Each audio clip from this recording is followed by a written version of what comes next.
ሰዎች ምድርን ማክበር መቻል አለባቸው። የእግዚአብሔር ቁጣ አይደለም። ሰዎች በስንፍናቸው የሚያመጡት ነገሮች ዋጋ ያስከፍላቸዋል። ኤዶም ገነትን እንኳን እግዚአብሔር አምላክ ያበጃትና ይጠብቃት ዘንድ ነው የሚለው። ምድርን ሀብቷን ሙሉ በሙሉ አሟጠን እንጠቀም ማለት የለባቸው። በሰባተኛው ዓመት እንድታርፍ እግዚአብሔር ይፈቅዳል ማለት ነው። ተፈጥሮን ባጎሳቆልናት ቁጥር ወደኛ መምጣቱ አይቀርም። ምድርም ደኗ እንደ ሳምባዋ ነው የሚታየው።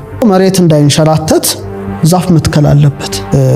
ግብጽ ላይ እንደወረደው መቅሰፍት ምንድነው? የሰው ልጅ የሚያድነው ትህትናና ንስሐ ነው። ሌላ ነገር የለም። ኮቪድ በመጣ ጊዜ ሰው ቤቱ ተከተተ።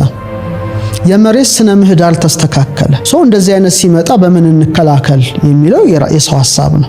ውሻ በዩ ሌሎችም እንስሳት ስለ ርዕደ ምድር የተሻለ ሴንስ ያደርጉታል ከኛ በበለጠ ማለት ነው። መሬትም እሳትም ውሃም ነፋስም መሬትም የራሳቸው አዎንታዊና አሉታዊ ነገሮች አሏቸው። ለምሳሌ መሬት አርሰን ቆፍረን ከከርሰ ምድሯ የወጣውን ሲሳይ ተመግበን እንኖራለን። በተመሳሳይ መልኩ መሬት ደግሞ ትሰነጠቃለች፣ ትንሸራተታለች፣ ርዕደ ምድር ታመጣለች።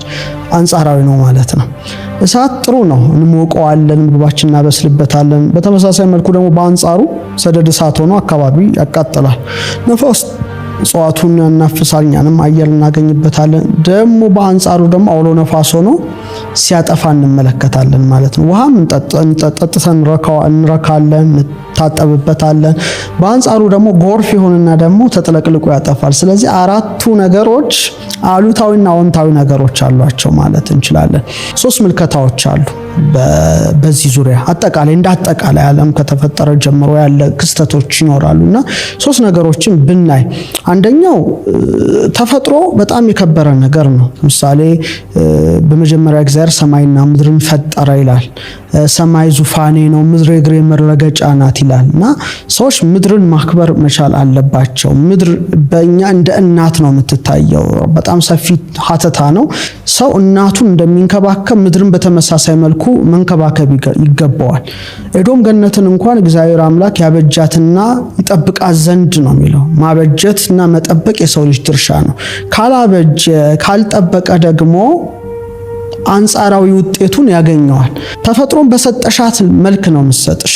ስለዚህ ሰዎች በስግብግብነት ምድርን ሀብቷን ሙሉ በሙሉ አሟጠን እንጠቀም ማለት የለባቸው፣ ማስቀረት መቻል አለባቸው ነው።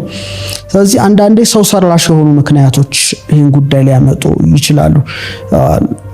ለምሳሌ ምድራችንን በደንብ አድርገን ብናስተውላት ከእግዚአብሔርም የታዘዘውን ትእዛዝን ብናስተውል ምን ይላል? ሰው 6 ቀን ሰርቶ በሰባተኛው ቀን ይረፍ እንደተባለ ምድር ራሱ በሰባተኛው ዓመት እንድታርፍ እግዚአብሔር ይፈቅዳል ማለት ነው።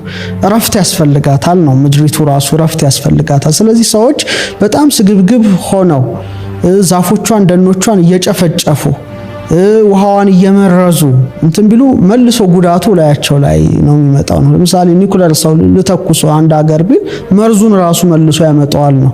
ስለዚህ ተፈጥሮን ባጎሳቆልናት ቁጥር ወደኛ መምጣቱ አይቀርም። ምክንያቱም እንደ ሰው ነገር ናት።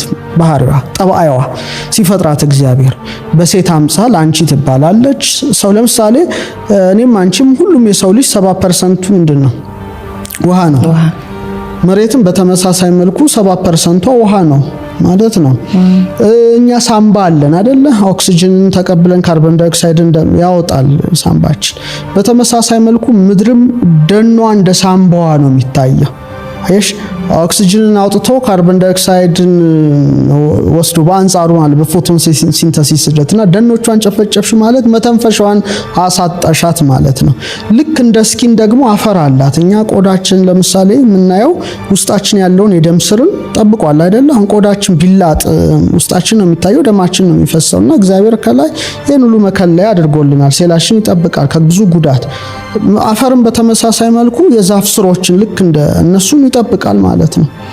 ልክ እንደ እኛ ስራዎች ጅማቶች እንዳሉ በተመሳሳይ መልኩ የዛፍ ስሮች አሏታል። አስራወጽ ይባላሉ።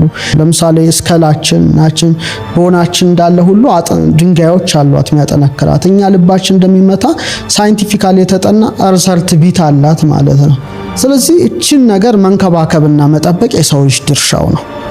መሬት እንዳይንሸራተት ዛፍ መትከል አለበት።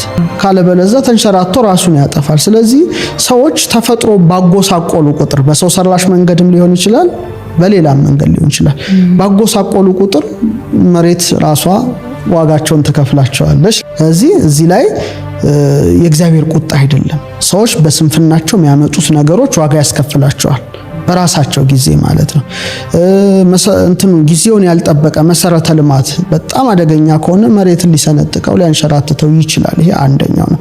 ሁለተኛው ግን እንደ ፍርድም ደግሞ የሚታይበት ጊዜ ያለ እግዚአብሔር ቁጣ ብሎ የሚታይበት ይሄ ምሳሌ በእሳት በውሃ በነፋስ በመሬት ቅጣትን ቀጥቷል ማለት ነው። ለምሳሌ ለምህረት የሆኑት ለቁጣ ይሆናሉ ነው፣ ይለወጣሉ። ለምሳሌ በኖህ ዘመን ውሃ አጥፍቷል። ውሃ ጥፋት ምክንያት ሆኗል። እሳት ደግሞ የሰዶምን የገሞራን ሲባማዲያምን አጥፍተዋል።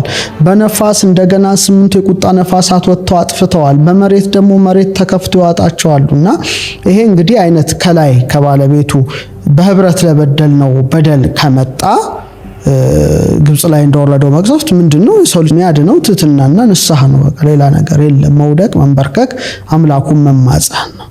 ሶስተኛው ግን ምድር ራሷን ታድሳለች ነው። ወትሄድስ ገጻ ለምድር ይላል ዳዊት። የምድርን ፊት ታድሳለህ። ለምሳሌ ርዕደ ምድሮች ብዙ ነገሮችን ይፈጥራሉ። ሸለቆ ይፈጥራሉ፣ አዲስ መልክዓ ምድር ይፈጠራል፣ አዲስ ተራራ ይፈጠራል፣ አዲስ ሐይቅ ይፈጠራል፣ አዲስ ባህር፣ ብዙ ነገሮች ይፈጥራሉ። ኢቭን መሬት ስትተነፍስ ራሷን ታረጋጋለች። ለምሳሌ እኛ ሆዳችን በልተን ቅፍትት ካለን እንዴት እንደምንጨነቅ እናውቃለን። የግዴታ የሆነ የሚያገሳ ነገር ስንጠጣ ይወጣል፣ በግሳት ቀለል ይላል በሚወጡት ነገሮችና መሬት የራሷን ሚዛኗን ለመጠበቅ በራሷ ጊዜ ይህን ነገር ታደርጋለች። ያ ማለት ግዴታ ነው። ለምድር መተንፈስ መቻል አለባት። አዲስ ስርዓት ይሆናል። ለምሳሌ ዛፍን ስትቆርጩ ምን ይሆናል? አዲስ ያፈራል ማለት ነው አይደለ? ሴል ከቆሰለ በኋላ እንደገና ራሱን ይጠግናል። ለምሳሌ ኮቪድ በመጣ ጊዜ ሰው ቤቱ ተከተተ፣ የመሬት ስነ ምህዳር ተስተካከለ። ኮቪዱ ቤት መከተቱ መጥፎ ነው። ነገር ግን የኬሚካል ጭስ ቀነሰ አይደለ? አይተን የማናቃቸው የወፍ አይነቶች መጡ። ኢቭን የተለያዩ የዱር እንስሳት አራዊት በዙ፣ በአደን የሚጠፉት የአሳ ምርት ጨመረ። አንድ ነገር ይዞ ይመጣል ማለት ነው። ሰዎች ግን ይሄ ነገር ቢመጣ ምን እናድርግ? እግዚአብሔር እኮ ጭንቅላት ሰጥቷቸዋል አይደለ? አይን ሰጥቷቸዋል፣ ጆሮ፣ እጅ፣ እግር፣ ይልቁኑ ዕውቀት ሰጥቷቸዋል። ሰው እንደዚህ አይነት ሲመጣ በምን እንከላከል የሚለው የሰው ሐሳብ ነው። ለምሳሌ ጃፓን፣ ሌሎችም እንደዚህ እርዝኩዊክ የሚያጠቃቸው ሀገራት ለምሳሌ ህንጻቸው እንደዚህ ፍሌክሲብል የሆነ አይደለ? እንደዚህ እያደረጉ ድልድዩም እንደዚህ እያደረገ ይሄ ሰው የራሱን ግዴታ መወጣት አለበት። ስለዚህ አንደኛ ተፈጥሮን በበደልናት ቁጥር ስነ ምህዳሯን ባጠፋን ቁጥር መልሳ አጸፌታ እርምጃ ተወስዳለች። ያ በራሳችን ያመጣነው ጉዳይ ነው አይደል እንዴ? ለምሳሌ ጥሩ ያልሆነ ድልድይ ብሰሪ ድልድዩ ተሰብሮ ሰው እንደሚያልቅ ማለት ነው። ጥሩ ያልሆነ ነገርን ይከፍላል ለማለት ነው። ሁለተኛው በመጽሐፍ ቅዱስ ላይ ብዙ የምድር መንቀጥቀጦች እንደ ቁጣ ተደርገው ይታያሉ። ያ ከሆነ ደግሞ ንስሐ መግባት ነው የሚያድነው። ሶስተኛው ግን መሬት ራሷን ገጿን ታድሳለች። በቃ ለመሬት አልሚ የሆኑ በጣም ብዙ ንጥራተ ነገራት ከመሬት ውስጥ ይወጣሉ በእሳተ ገሞራ አማካይነት ማለት ነው። ኢቭን ራሱ ብዙ አይነት ነዳጅ ሊኖር ይችላል። ሳምቲንግ ራሱ አንዳንድ ሪቪልድ ይሆናል እና ያ ራሱ እዛ ቦታ ላይ መከሰቱ ሰዎች እንዲያስቡ ያደርጋቸዋል። እዛ ቦታ ላይ ምን ነገር አለ ማለት ነው። ሳምቲንግ የከበሩ ድንጋዮች ሊኖሩ ይችላሉ፣ ነዳጅ ሊኖር ይችላል፣ ሳምቲንግ ሊኖር ይችላል። ስለዚህ ብዙ ነገሮች ናቸው ማለት ነው። ስለዚህ ሰዎች አንድ ነገር ብቻ አይተው እንዳይወስኑ 360 ዲግሪ ወስነው ከመሬት ጋር ያላቸውን ደግሞ ትስስርም አጠናክረው ቢኖሩ። ምክንያቱም እግዚአብሔር ሰውን ከምድር አፈር አበጀው ይላል። ስለዚህ ኢቭን የሚገርምሽ ከሰው ልጆች ይልቅ ከመሬት ጋር ትስስር ያላቸው ውሻ በዩ ሌሎችም እንስሳት ስለ ርዕደ ምድር የተሻለ ሴንስ ያደርጉታል ከኛ በበለጠ ማለት ነው። ሊመጣ ሲል የመጮህ ነገር የመሸሽ ነገር ቢያንስ አላቸው በደመ ነፍስ አኒማል ሶል አላቸው። ሰው ደግሞ ከምድር ጋር ያለው ሪሌሽንን አጥቷል። እንደ ድሮ በባዶ እግሩ አይሄድም። ተፈጥሮ ጋር አይውልም። ስለዚህ ስክነት የሌለው አይነት ሆኗልና ሞር ከዚህ አንፃር ቢታይ መልካም ነው።